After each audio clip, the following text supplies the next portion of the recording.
Hello and welcome to Not Overthinking, a new podcast that me and my brother are going to be starting from this week forevermore. Actually, I think you'll find it's my brother and I. And on that note, in this week, we talk about why we care about being correct about things. Before we jump into that, let's just quickly explain what this podcast is actually going to be about, because this is the first episode and presumably it's the first time you're hearing it. The idea behind this podcast is that we're going to be discussing issues relating to happiness, creativity, and the human condition, which all sounds very pretentious. Well, really, it's just going to be the two of us talking, occasionally with extra guests, about the kinds of things that we think more people should think more about. Yeah, and in this episode, we start off by talking a little bit about the meta behind the podcast, why we're starting it, what the idea is. We kind of back and forth about that a little bit because we really haven't decided on anything at this point. It's all very up in the air. But then we go on to discuss a little bit more about why we all feel the need to be correct about things all of the time. Hope you enjoy the show. My name is Ali. I'm a doctor and YouTuber. I'm Taymor. I'm a data scientist and writer. And you're listening to Not Overthinking, the weekly podcast where we think about happiness, creativity, and the human condition. All right. So this is our new podcast. I guess this is it, yeah. What are we going to call it? All right, let me tell you a story. Classic start. Okay, tell me a story. Whenever I tell... There are certain groups of people who happily listen to me go on about random things. My friend Mac is a good example of this. I think you know Mac.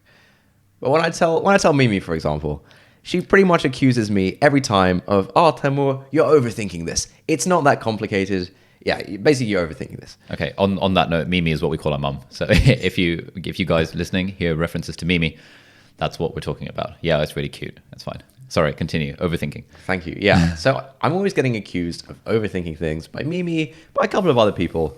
I don't think I agree with it. I think more people should be thinking more about more things. Yeah, I know what you mean. Yeah, I know, absolutely. Like, this can't be controversial. I don't know. Like, I think especially in the realm of like social interaction and, you know, talking to people and think it's generally just for some reason considered weird to even make an attempt to read more about this stuff, or it just people have this like visceral response of like, oh, it's weird to be thinking about how to interact with people. But yeah, there seems to be certain things where it's like where everyone seems to have a growth mindset isn't quite the word here, but everyone seems to be happy that like this is something you learn and you get better at and you improve over time. But there seems to be like a wide range of things where the general consensus is you're either born with this or you're not. There are some people who have it, some people who don't. If the people who don't are trying to improve themselves in this area, this is somehow bad, it's somehow disingenuous. And I think, yeah, like you said, social interaction is one of those things. Yeah, no, absolutely. And I suppose for the people listening, the idea of this podcast came about because the sorts of conversations you and I would have in the car would be quite kind of like this, you know, taking an idea and running with it for a while and just sort of overanalyzing it to the point where some people would think it weird. Yeah. The extent to which it's being overanalyzed. Yeah. Interestingly, on that note, what was it? What were we talking about the other day? I think... Oh, it was your experience of doing a particular type of medication. Oh, yes, on a certain trip. Yes, over the counter. Yes, over the counter medication on a certain trip to the Peak District where we went with some of our friends. And I was explaining to another friend of mine about how the experience, like how you described the experience as being kind of net neutral. It was neither positive or negative, just a little bit different. But it was net negative because it meant that you were more sort of spaced out from what else happened that evening. Yeah. And that friend commented that only you and your brother would think to describe an experience in those terms. Really? Yeah, which I found odd because surely a lot of people would you know, if they had the words, describe it in that sense. But yeah, that doesn't seem too crazy to me. But yeah, look, basically, people think we're weird, and so we're starting a podcast to prove we're not. That's pretty much it. And the idea for the name, we haven't fully decided this yet, but I think it's going to be on this overthinking theme. Yeah, something like not overthinking it, you know? Yeah, not overthinking it. Yeah. That sounds reasonable. Take that, Mimi. And then if this podcast gets any listeners at all, then it'll be ammo that, you know, this style of overthinking is not that bad. Yeah, exactly. If anything, it should be encouraged. Anyway, so this is our podcast. What would you like to overthink today? Tame had an idea in the car. We went to IKEA earlier today. And he was like, oh, there's this thing I've got to tell you about. And I was like, no, wait, save it, because we can record episode 1 of the podcast this evening, and I don't want to hear it in the car. What was this idea that you had? Here it is. All right, so this is related to social interaction. Okay, so I'm not saying that everyone views social.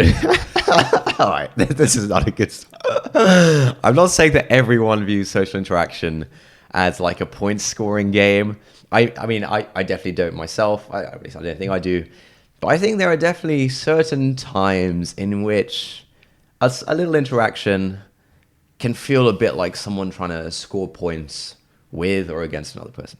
And I think it's a real tragedy. It's a real, the ultimate failing of human communication when one person thinks they're scoring a positive point with someone else in an interaction when actually they're scoring a negative point. That's like the ultimate failing. And like if that ever happens, it's the saddest thing in the world. Let me give you an example. Among certain groups are like, maybe this is more prevalent amongst like techies and nerdy types than others. But often there'll be moments where someone will like try and correct someone else. They'll say, well, actually, these like, well, actually moments where, someone's saying something, the other person will interject with like, oh, well, actually, that's actually wrong. And it's actually this, that kind of thing. And like the thing they'll correct is it's not the main point. It's not an interesting thing to correct. They'll just be correcting it almost for the sake of, scoring some kind of point, like maybe a smartness point. Maybe like, the other person will think I'm really smart if I correct them on this thing. When actually, the other person doesn't think they're smart. Everyone hates well actually moments. Everyone finds them annoying. I don't imagine there's anyone who reacts positively to those. It's not like, oh yeah, I'm really glad he corrected me on this minor detail that wasn't important for the actual discussion. And so that's like a classic moment where one person thinks they're scoring a positive point. They're actually scoring a really bad negative point, and it's a really tacky thing to do. I think there are like... what do you think about that for a start? I think that has legs. I'm not sure people think I'm not sure to what extent people actually think of it as scoring points in a social interaction.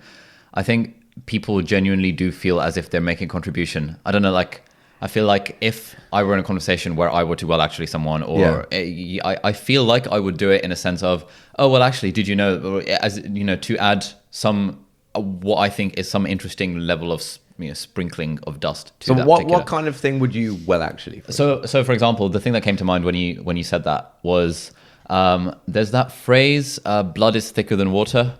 Oh, okay. And there's like an interesting backstory. So like the phrase blood is thicker than water being when usually people refer it to mean family is more important than like friends, or like blood thicker than water. Family is important, kind of stuff.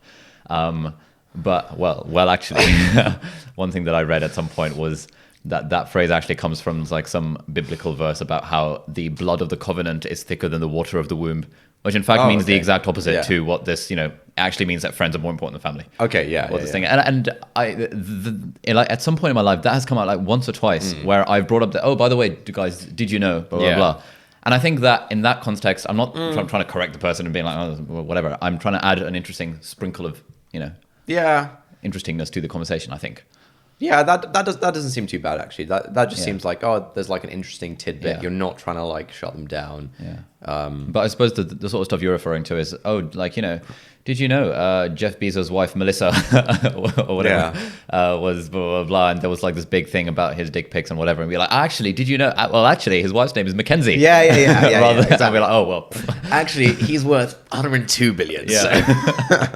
So. Or actually, there's probably some Russian oligarch who's worth more than Jeff Bezos. You can't calculate their wealth because Forbes doesn't fully calculate it. Therefore, he's technically not the richest man in the.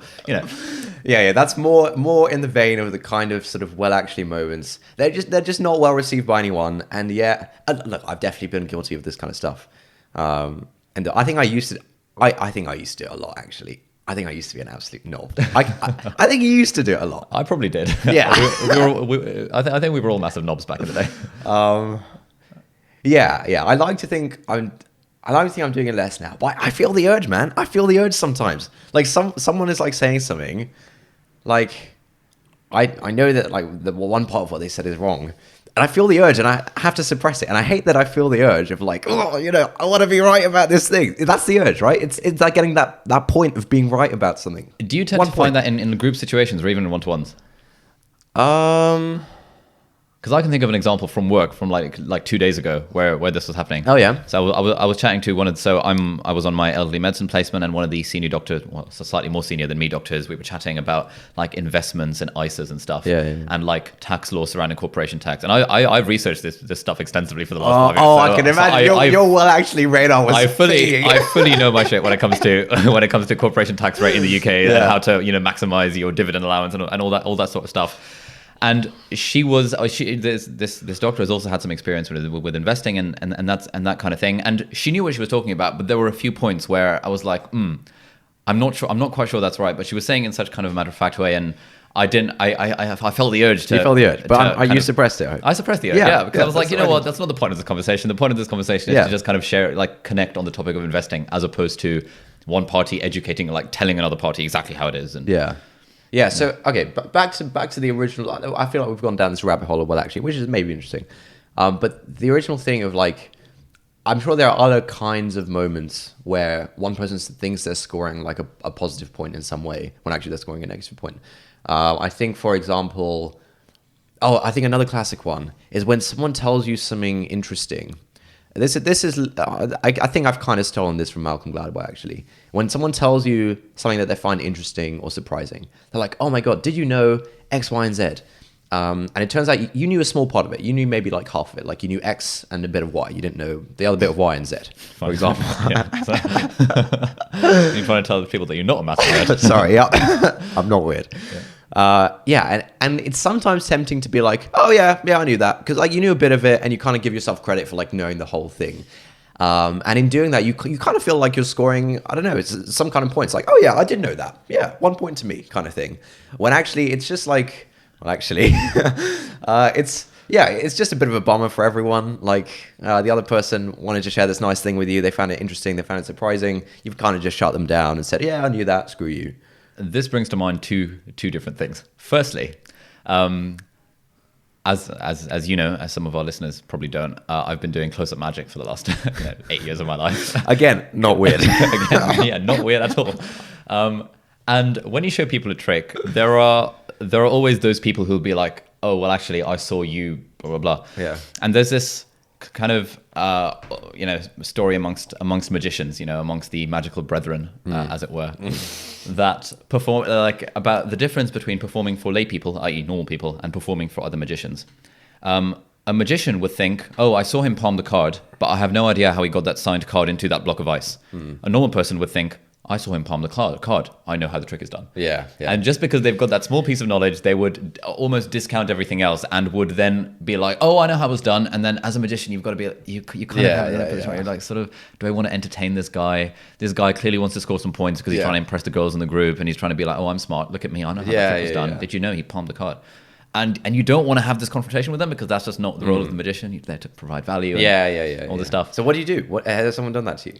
Yes. We're like, oh, well, I saw you palm the card, or oh, I saw that you did a double lift over there, and things. We're like, oh, well, that would be one way of doing it, or you don't want to escalate it, but you got to just exactly. You've got to kind of acknowledge it and be like, why don't you try the next one? Why don't you pick a card this time? And be like, try and why don't you do the trick then if you think you know it? You know what? You take the deck. Why don't you entertain the group? Take my robe and hat. Yeah. The second thing I was going to mention was actually a bit from the book Happy by Darren Brown, which is one of my favorite books of all time. And in that, he talks about how we intuitively, when we're younger, and I think we all grow out of this, I hope we all grow out of this, we have this idea that people want us to be impressive.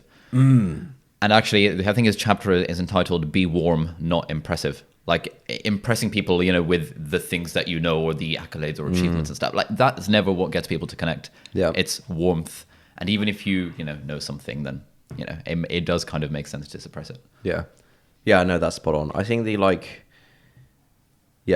people don't care about you being impressed. I think that's a weird one, because like if it feels like people do care, because you do hear people talk about like other people, like, oh, like so and so is like so cool, or so this, so that. And so it gets airtime. The fact that people are impressive gets airtime, but actually it gets a lot more airtime than the actual sort of emotional impact on the person saying it. Like it gets airtime, but actually deep down, no one really cares, and that's not why people like other people. That's not why people connect with other people. Yeah, yeah. I suppose that's partly why both you and I are, always reluctant to share where we went to university and things, especially when it comes to new people, because you want to try and, like, at least for me, I want to try and avoid that becoming like a thing. Yeah, I want to, at least, you were saying this in Pakistan, where you give yourself the challenge of connecting with someone else without resorting to, oh, so what do you do? Oh, wow, that's impressive. Oh, so what's that like? Connecting with your fellow man, as it were. Yeah, but yeah, connecting on not on the basis of, I think the university thing is kind of silly. I don't like when that one comes up, because then they like assume a bunch of other stuff about you, like you're weird, you overthink things, these things are just not true. I think that there's one other example of like a class of point scoring. I think this one's quite illustrative of like the general issue, and that's, I think, like correcting people's grammar. And I think that's a really interesting one. It's because it's one, like the is this the Dunning-Kruger effect or something, where like if you know a little bit about something, you vastly overestimate how much you know about it. You think like, oh, I know like this about this. Actually, I think you find it's the Kroger effect. No, you're right. It's the Dunning-Kruger effect. Hold on. Nice. Yeah. Sorry. Continue. So you get some people who, for some reason, I guess they know a bit about grammar or grammatical rules or something, and they like to correct other people's like grammar. I think that's really interesting, because if you talk to linguists, people who've actually studied this stuff, it seems like an awful lot of linguists disagree with the prescriptivist sort of view of language. I don't know that much about it myself. I don't even know enough to think I know a lot on the Dunning-Krugers. Wow, that's so meta. But basically, I guess this prescriptivism thing is the idea that like language has like fixed rules that like matter, and it's like somehow, we should be communicating through these fixed rules of language. Whereas the opposite, I don't know what it's called, anti-prescriptivist, something like that, is that like rules don't matter at all. It's all about just like, does the other person understand what you're saying? If you successfully manage to convey the information you intended, then like there's no issue. You've communicated successfully. Like the rules don't really matter. And so I think it's interesting that like a lot of people who, I don't know a bit about grammar, they'll often like correct people's grammar and like correct people on little things. When actually, here it is again. Well, actually, I don't think anyone likes being corrected on grammar. I guess with some people it's almost like a game. Like you and I sometimes do it, right? Yeah, it's banter. Fewer or less, that's what I'm thinking. There's with me and my college friends, with my college friends and I, no, with me and my college friends, because it's the accusative case, I think. When we correct each other on our grammar, we know it's because it's just funny. Yeah. Sometimes we even correct each other like the wrong way. Like someone would use less or fewer in the correct context, and we would correct it to make it wrong. Just to take the piss. Yeah. Like, I don't know how many people actually correct. Have you come across people who correct grammar like actually properly? Actually, yeah. Now that you say it, I feel like it is a more of a banterous thing. I suppose a few years ago it started to become an actual thing, and then people realized it's just banter. Yeah. No, let me think. I swear I had something here. I swear I was onto something. I'm sorry, I interrupted you with my no. The grammar thing. Yeah, maybe it is just banter. But let's assume for a moment fine. that some people don't.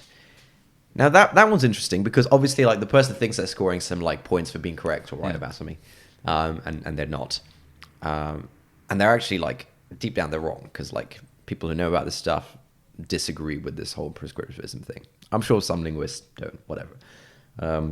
It seems like a lot of these kinds of moments center around like being right about something, or like somehow being a arbiter of the truth. Somehow, is arbiter the right word? Like a progenitor of that's the wrong word as well. A paragon of truth, or like you mean like God's representative of the truth? Yes, that's exactly it. Yeah, there's a word for that. Guardian. What's the word for that? Yeah, it's like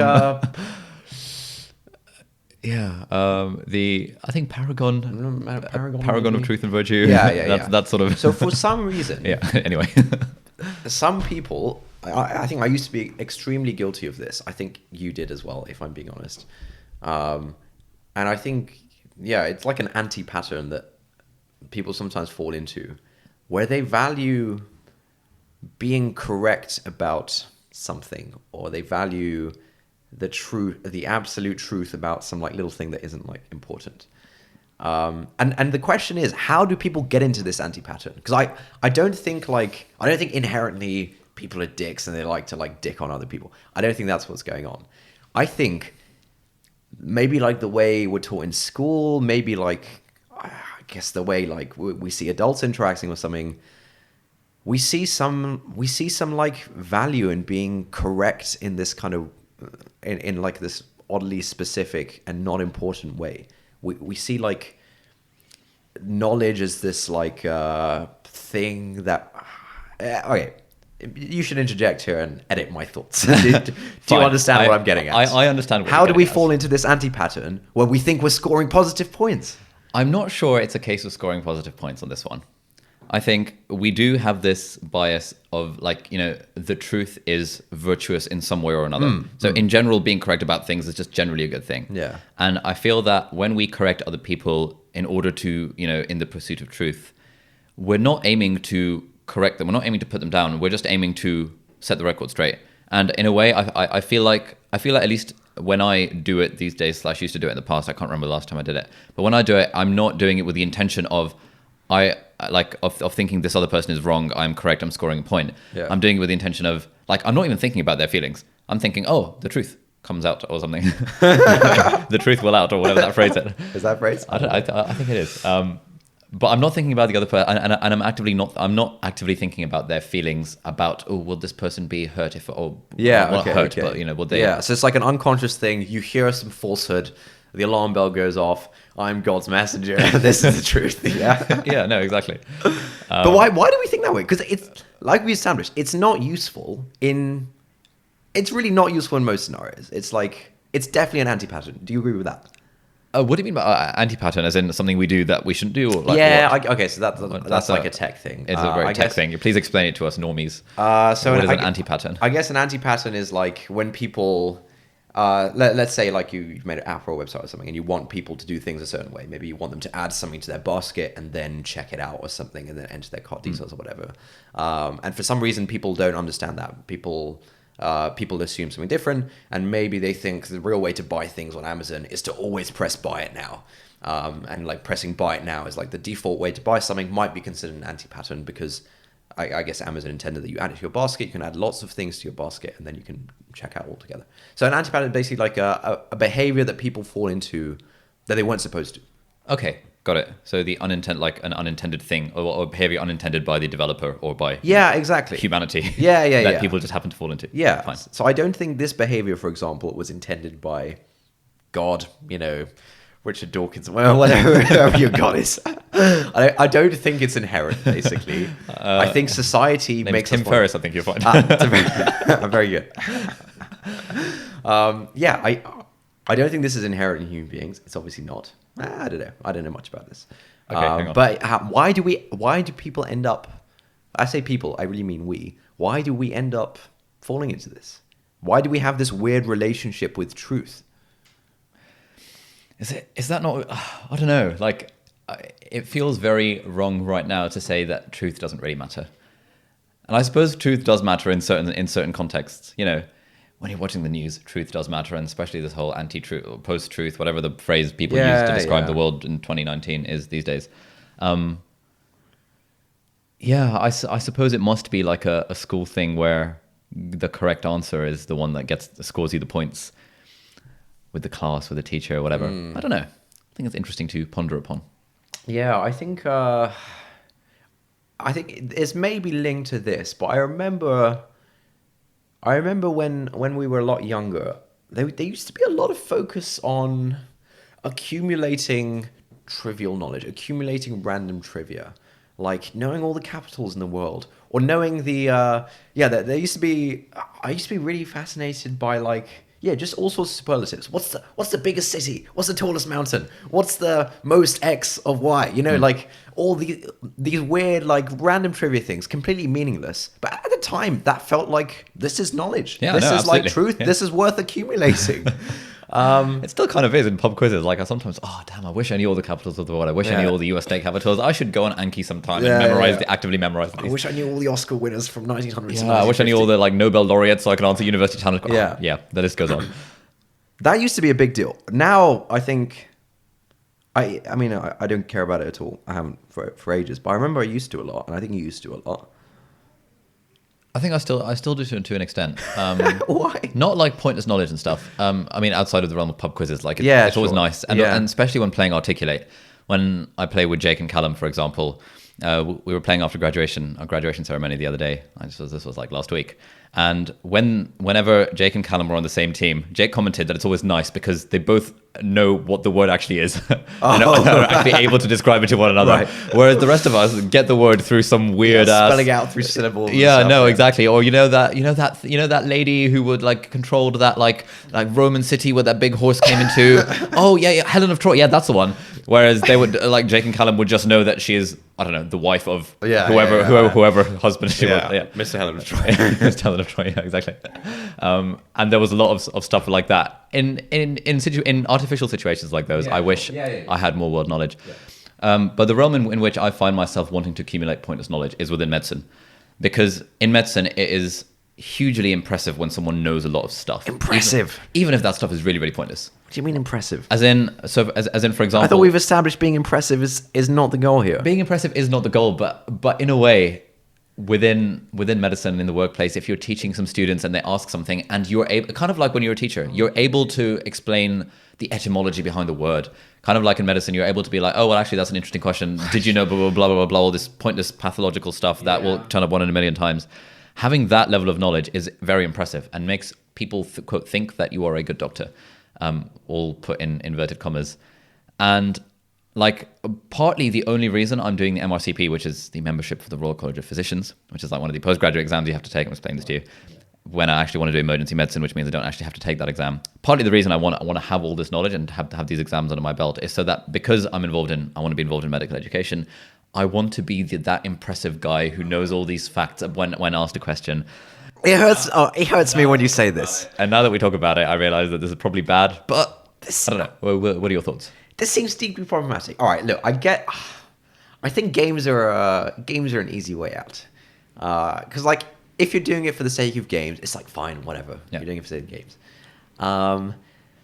And yeah, apart from that, I think it's deeply problematic. Why? Because like, okay, what is the benefit? Okay, maybe there are a bit. All right, fine. As a doctor, if you were dealing with patients and they asked you like, oh, what's the history of this drug? You know, and you're like, oh, well, actually, the history of Mamol is this, and that sort of lends you credibility. You know, that's valuable for your patient. Fine. If it's just some like weird pissing contest amongst your like fellow doctors, students, whatever, I understand that there's an urge. I think everyone has like an urge to want to be admired by others, to want to seem impressive to others. I think this is like the main urge we got to suppress. It's not the urge you give into. This is so deeply baked in within medicine. It's even more the case in America, where I can't remember the term for it. I think it's like audition or something like that, where when the consultant does his round around the patients, and there's like 7 medical students and a few kind of junior doctors and interns and stuff. It's like it's considered almost a performance, in that he'd be like, right, you, what is the drug that blah blah blah? You, what's the side effect of that? You, it's like on House. No, like on House. That's actually a thing. Way. Yeah, no, it's fully a thing. It's much more of a big deal in America, where this is considered the norm. That's less of a thing in the UK, but again, it is sort of like, I remember on my placements last year, we would have our A&E consultant, Dr. Altamimi, great guy. But he would just have the 4 of us in a circle and be like, right, I want 20 side effects of steroids. Let's go around. And you'd have to name one each until you ran out of side effects of steroids, which is all sort of it's semi-useful to know. But the kind of subtext there is that everyone wants to win the game, really, and it's a game. And we've got, you know, so some of the deans we used to have at Cambridge as well would do this game where they would ask questions, and if you got the answer wrong, you would be out of the game. Okay. And then the people battle that. Kind of, and in a way, it's kind of a game, but that's the game thing. It's so ingrained into the culture of medicine. This kind of showing off how much knowledge you have about this one weird thing. We had a patient like 2 weeks ago who was completely fine. She's been on the ward for like 2 months awaiting some kind of discharge. Completely fit, no problems at all. Yeah. And then there was one slightly odd thing on her blood. And when one of the other doctors came to assess her, this doctor wasn't part of our team, and is known for being quite kind of like a academic sort of type. He's got the beard. He's got the academic kind of voice. Glasses. He's got glasses. Yeah, must have glasses. Yeah. Anyway, he goes and assesses this patient because he's on call, and he does like a whole shebang, where he shows that he gives some kind of hint that this lady has a slightly hint of a slightly enlarged liver. Therefore, she could have multiple myeloma. She could have myelofibrosis. She could have like this is to the medical students. He's not performing. He's performing in the medical notes of the patient, so that the day team sees it the following morning. Oh, and sees this long ass thing where the team during the daytime was kind of a little bit like, all right then, I suppose he's just passed his MRCP. That's why he's kind of just spewing out all this knowledge. When in a 98-year-old lady who's completely fit, who's just awaiting discharge, in a way you don't really care about all these esoteric things that there's a 1 in a million chance they might have, because it's not going to change anything. Yeah. Whereas he went through the whole performance, and people kind of read that, and the impression I got, because I'm still very junior, was, oh wow, that's really impressive. Yeah. But I think the impression the consultants got was like, oh god, him again. Yeah. So I think even in medicine, as people get older, Yeah. I think people start to care less about this whole showing off the knowledge. Yeah, exactly. Well, yeah, that was a very long tangent. How did we get onto that? Being impressive. Being impressive, and then before that, it was like our weird relationship with like knowledge and knowing things. Yeah. I think this is a. Have we actually drawn any conclusions from this? No. So what leads to that? Yeah, maybe it's just like the school system. I don't know. Yeah, I don't know. Is that what leads to it? Maybe here it is. I've got it. You've got it. All right. Well, I think when you're younger, this stuff actually works. When you're younger, I think if you correct, let's say you're in a group situation, one of your mates says, "Oh, I think this is the capital of this, whatever." Yeah. Actually, did you know the state capital? Yeah, actually, that was until 1950, and it was moved to. Yeah. I do think the other people in the group, the guy you say it to would think, "Wow, what a knob." Yeah. The other people in the group would think, "Whoa, he's so smart." Yeah. Is that it? Is that why? Are we just not broken free of like? I think there might be something to that, actually. Yeah. Yeah, definitely. It used to be a big pissing contest back in the the early secondary school days about who can know who can one up the other person more. Oh god. I feel like we need to bring a third party in just to make sure that this is a universal thing and not just does that. We were just really, really bad people back in the day. I know. Why don't, if you're listening to this and if you've gotten this far in the podcast, why don't you write in to us or like send us like a little audio clip? So on the website, wherever this is going to be, or actually you can just email it to me directly. You can like podcast@aliabdal.com or presumably, and we'll put some links somewhere where you can like write in and explain your thoughts on this. And I think what would be nice is sort of the format of Reasons to be Cheerful, where at the start of the next episode, they share some of the thoughts from the previous episode. Yeah, that'd be good. In the previous episode, we discussed blah, blah, blah. This person sent in a message saying blah, blah, blah. Yeah. I think that'd be quite nice. Yeah, that'd be really good. Okay. We definitely need like more data from more sort of diverse viewpoints here. Yes. I don't think we're going to like get to the bottom of this immediately. So the question is like, how are we going to phrase our question in like a pithy way, a tweetable way? The question is, when we're younger, there is definitely a tendency for us to regard being correct as a source of social status. But let me have a caveat. Being correct in a very narrow definition of being correct. Being correct in a very surface level way. Being correct about a fact. Being correct about something extremely specific, rather than being correct about like, I don't know, something more meaningful. Okay. So there's this tendency for us to want to correct people because being correct is regarded as a virtue. Whereas as we grow up and we, in social interaction, no one cares who's really, who's correct about this trivial fact. What people care about is, just connecting and stuff like that. And yet we still find it hard. We still have this bias of thinking, I have to be correct. And we, at least the two of us, have to suppress the urge to correct people when we know what they're saying is wrong. God, we sound awful. I wonder if anyone else does this. If you do this or if you don't do this, please write into us. We'll put the links and you can send us an audio clip and we'll play it on the next thing. Please do mention your name and where you're from and maybe a little fact about yourself. I don't know. Yeah, honestly, I'd love to hear what other people think about this. Yeah. I mean, it's been an interesting topic of discussion. Anyway, should we wrap up this podcast? I don't know how long have we been going for? It's been 33 minutes. Oh, Really? That's a pretty solid amount of time to just chat about this one little topic. Yeah. So, yeah, that was it. Thank you for listening to episode 1 of whatever we're calling it. Not Overthinking. Not overthinking it. Not Overthinking it. Not Overthinking. That's tough. That's tough. TBC. TBC. Yes, you can just tweet it out. Or I'll post on my Instagram story, and because I'm so popular, people will start replying. Yeah. Yeah? Instagram poll. You can post on your Instagram story. Yeah, maybe I'll get like 2 replies. 2 replies. Solid. Yeah. Anyway, cool. Yeah, thank everyone for watching. We'll see you in the next episode of Not Overthinking. And do please send in your comments and stuff via email or via whatever channel is available. And we will address them on the next episode of the show. This has been quite fun. Yeah, this has been great. Cool. All right, thanks for listening. I'm going to drive back to Cambridge and we can call it a day. Sweet. Bye. All right, that's it. Thanks a lot for listening. We hope you enjoyed the show.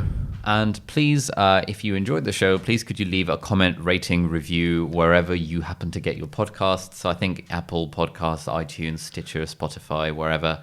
It really, really helps, especially with a brand new podcast. The more ratings and reviews it gets within the first however many days of its launch, the better the podcast does overall. And although obviously we're trying not to let the metrics get in the way, because this is a thing that we're going to be doing regardless, it'll be really nice if we can climb in the charts so that more people can discover the podcast. So yeah, I would really, really appreciate it if you could please leave a rating.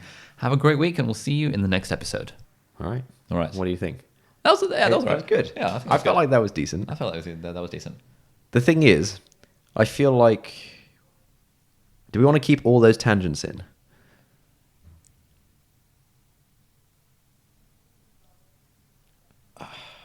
I don't know. I think so. Yeah. I think when we start being like, oh, we want to edit out a particular tangent, it's just too much effort. It loses something, and it's not we're trying to educate people about a particular topic. Yeah. We're just having a chat. Yeah, fair. Anything to reduce the amount of production time that this sort of thing requires, otherwise it's just never going to happen. Yeah. Because consistency is super important, as people say. Yeah. I think the ending felt a bit weird, where we just kind of yeah, those are our thoughts. That's it. I think it'd be nice having an ending segment. Yeah, I think an ending segment, something like funny thing this week, or yeah, oh yeah, we were going to do that one. yeah. Have you read my first Malcolm Gladwell thing, right? I read your first about the Malcolm, candy and the meal. We gave them the meal. We should give them some candy. Okay. Do you remember the candy and the meal? I remember the candy and the meal thing. Yeah, I think. What was the candy and meal thing? All right, the things people think about are different from the things people talk about. You know, when people talk about things, they're limited by what they can talk about in the moment. Okay. That means they can talk about things that are short, that they remember, and that they can actually articulate. And so, when you're writing a piece, when you're telling a story, whatever, you want to give people something to think about and something to talk about. We've just opened this. Maybe it's a can of worms. Maybe it's not. We've just opened this. It's a can of worms. We've opened this thing. Yeah. Of this thing to think about. I think we had difficulty articulating it. We had to spend 33 minutes trying to articulate this thing. Correct. It's not only these things to articulate. We didn't do a great job, probably. So it's difficult for people to be like, oh, isn't this great podcast where they talked about, give me a second here. Give me a second. Hey, just listen to the 33 minutes. And then, if you give them some candy of oh yeah, I was listening to that podcast the other day, and they mentioned this small thing, which is interesting and digestible and memorable. Oh, and also it had a really interesting discussion about this other thing. Okay, but what sort of small... What kind of candy? Yeah. Yeah, well, what kind of candy would be suitable? I think having a segment where it's something funny I heard this week is just fun. Yeah. But it's also not the sort of thing people would be like, oh, there's this podcast and they talked about something funny they heard that week. Yeah. I feel like when I'm listening to a podcast, I find it very hard to tell people what it was about. Yeah. I'm almost reliant on the introduction that Tim Ferriss or Matt D'Avella gives. But hey, in this episode, we talked about minimalism, creativity, and what it means to live a meaningful life. Yeah, that sort of stuff. And be like, oh, okay, right. Well, that that really narrows it down, doesn't it? Yeah. I never feel like a podcast has particular bits of candy in it. That's true. Well, I think podcasts in general, the value, for example, if you say, I listened to a great Tim Ferriss podcast episode, and it was about X, Y, and Z. The value you're getting from the podcast is not that it was about X, Y, and Z. That's actually not what the podcast was. I'm really struggling. Yeah. I'd be really struggling to think about what it's like. It's like, oh, there was that really good interview with Jim Collins or Patrick Collison. It was really good. I got some book recommendations, but it was just a really good 4-hour chat. It's about just listening and the ideas that shoot off in your brain, the random kind of things that are hard to pin down, the random thoughts that you have during the podcast. The value isn't that they talked about specific things that you can actually tell other people, but it would be it would be nice if there's like something surprising or funny of like something that they can tell people about and that they can remember themselves. Okay, well, we can think about it for the next one. Yeah. But I think we should definitely we should definitely have this funny thing I heard this week. Yeah, that would be nice. And that'll just be a little bit of prep that you and I can both do for these things. Yeah. And if and when we do have guests, we can be like, hey, we have the segment where we're like, something funny I heard this week, or like what, Yeah. If it doesn't put too much pressure on them. Anyway, yeah, we should stop recording. Cool. Cool.